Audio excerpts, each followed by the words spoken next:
फरमा रहे हैं कोई गुल बाकी रहेगा ना चमन रह जाएगा, पर रसूलुल्लाह का दीन हसन रह जाएगा।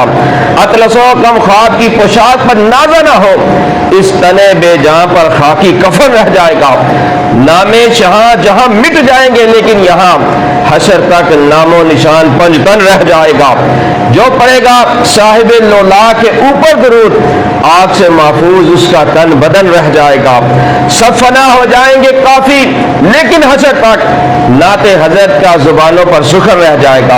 आपने शहादत के वक्त भी लोगों को पैगाम दिया, उन्होंने कहा लोगों सुन लो, इस कीमती लिबास पर जो है वो नाज न करना, क्यों? ये सारे लिबास यहां पर रह जाएंगे, आगे जाना है तो कफन के साथ तुमने आगे जाना है।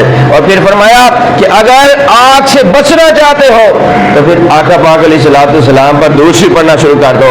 और फिर फरमाया कि सब कुछ फना हो जाएगा, लेकिन हशर तक और हशर के बाद भी इमामुल अंबिया अलैहिस्सलाम का चर्चा बाकी रहेगा।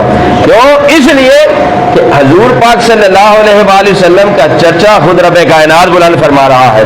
वरफ़अना लका ज़िक्रक, ए महबूब अलैहिस्सलाम, हमने आपके लिए आपके जिक्र को बुलंद फरमा दिया है।